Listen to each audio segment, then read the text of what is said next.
Friends, मैं हूँ प्रिया मित्तल। अभी तक हमने पार्ट 14 तक किया था। आज पार्ट 15 करेंगे, जिसका नाम है मध्य प्रदेश का गीत। ठीक है, इसमें पद्यांश है।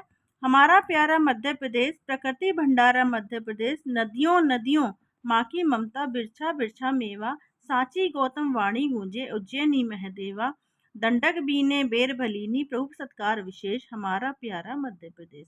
देखिए, इसका संदर्भ हमें क्या लिखना है।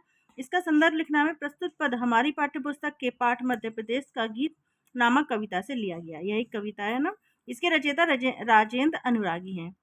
इस अंश में मध्य प्रदेश के वैभव का वर्णन करते हुए कवि कहता है, अर्थ, हमारा प्यारा मध्य प्रदेश प्रकृति के द्वारा दिए गए भंडारों से परिपूर्ण है। देखो, प्रकृति भंडार मध्य प्रदेश कह रहे हैं ना, तो दिए गए भंडारों से परिपूर्ण। नदियों में माँ की ममता समाहित है, जो अपने आंचल में मेवा बांट रही है। सांची में गौतम बुद्ध की वाणी गूंजी थी, जो उज्जैन में महाकाल शिव विराजमान है। दंडक वन में सबरी ने बेर खिलाकर प्रभु श्री राम का अतिथि सत्कार किया है। ऐसा हमारा मध्य प्रदेश है प्यारा। इसमें फिर दूसरा पद्यांश है हमारी।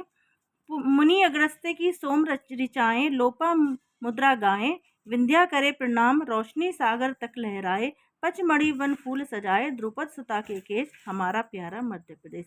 देखिए, संदर्भ तो वही रहेगा, अर्थ हम क्या लिखना है। अर्थ हमें मध्य प्रदेश के मुनि अगस्त्य की सोम ऋचाओं को लोप मुद्रा ने गाकर अमर कर दिया। विंध्याचल पर्वत प्रणाम कर रहा है, जिसकी रोशनी सागर तक लहरा रही है। पचमढ़ी जंगल के फूल सजाते हुए मानो द्रुपद की पुत्री के बालों में बेड़ी बनकर महक रही हो। ऐसा प्यारा हमारा मध्य प्रदेश है।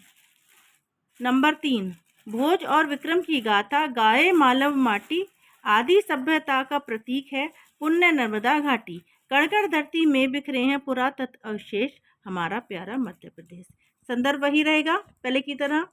अर्थ इसका रहेगा, राजा भोज और विक्रमादित्य की गौरव गाथा का गुणगान मालवा की माटी में हो रहा है।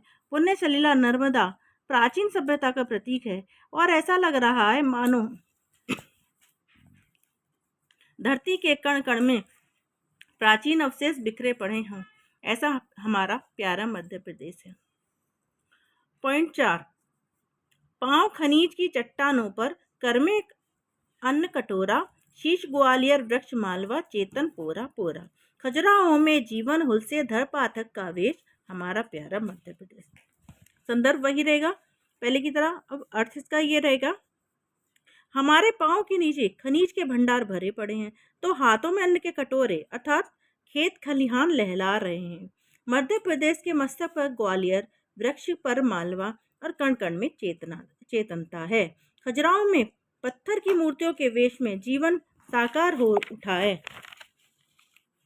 ऐसा हमारा प्यारा मध्य प्रदेश है। पॉइंट 5, ग्राम स्वराज बापू का सपना, गांव गांव ढाले, गांधी सागर की गरिमा ने घर घर दीप उजाले, भारी विद्युत यंत्र हमारे पहुंचे देश विदेश, हमारा प्यारा मध्य प्रदेश। इसका अर्थ रहेगा, कवि कहता है, बापू ने जो ग्राम स्वराज्य का सपना देखा था वह गांव गांव में साकार हो रहा है।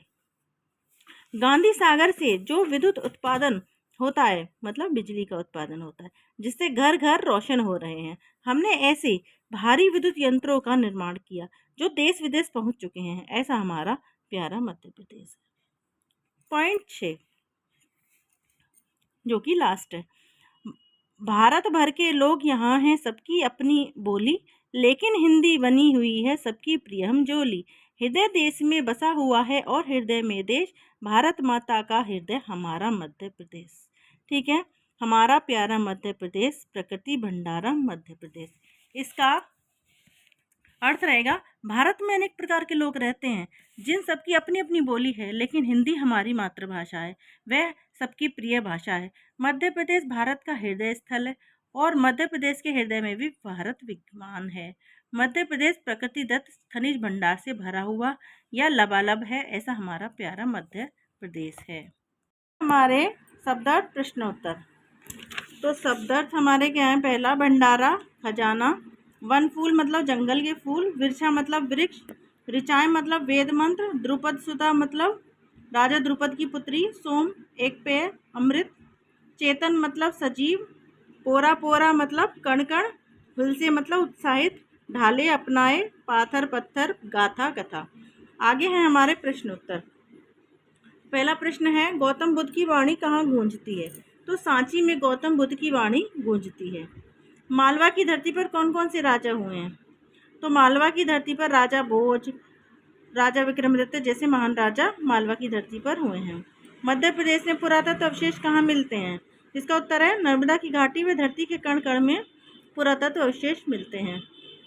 प्रश्न घ, कविता में किन किन स्थानों का चित्रण हुआ है? तो इसका उत्तर है कविता में सांची, उज्जैन, दंडक वन, विंध्य पर्वत, पचमढ़ी, नर्मदा घाटी, ग्वालियर, खजुराहो, गांधी सागर, मालवा आदि मनोरम स्थानों का चित्रण हुआ है।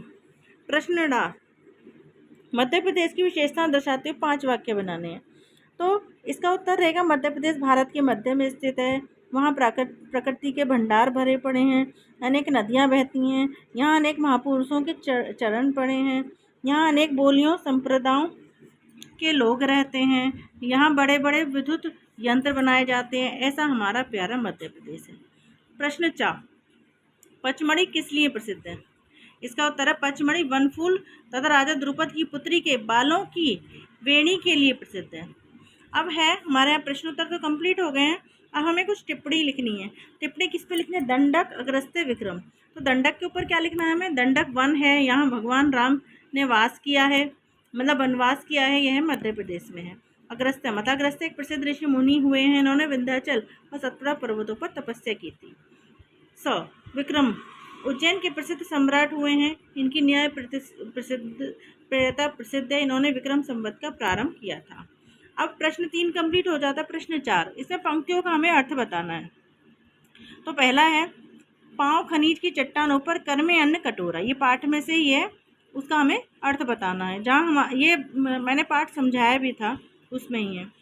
जहाँ हमारे मध्य प्रदेश में हमारे पैरों तले खनिज भंडार भरे पड़े हैं, वहीं हाथ में अन्न का कटोरा है, अर्थात खेत खलिहान लहला रहे हैं। नंबर 2, गांधी सागर की गरिमा ने घर घर दीप उजाले। गांधी सागर से जो विद्युत उत्पादन हो रहा है उसके द्वारा घर घर रोशनी से चमक रहे हैं। नंबर 3, हृदय देश में बसा हुआ है और हृदय में देश, मतलब मध्य प्रदेश भारत के हृदय स्थल में स्थित है और मध्य प्रदेश के हृदय में भारत विद्यमान है। अब है आगे हमारे खाली जगह। खाली स्थान पहला है, उज्जैनी में डैश का मंदिर प्रसिद्ध है। भाई महाकालेश्वर का सभी जानते हैं, इसका आंसर महाकालेश्वर मंदिर प्रसिद्ध है। बौद्ध स्तूप डैश में स्थित है, कहाँ? खजुराहो या सांची? तो सांची में स्थित है। भगवान राम ने सबरी के क्या खाए थे? बेर। ग्राम स्वराज का सपना किसका था? गांधी जी का, है ना। और इसमें 5वां नंबर है, विंध्याचल डैश में स्थित है, कहाँ? पंजाब में मध्य प्रदेश। तो इसका उत्तर हमें दिया हुआ है नीचे 5, मध्य प्रदेश। ठीक है ना। तो यहाँ पर हमारा पार्ट कंप्लीट हो जाता है। नेक्स्ट वीडियो में मिलते हैं नेक्स्ट चैप्टर के साथ। तब तक के लिए बाय।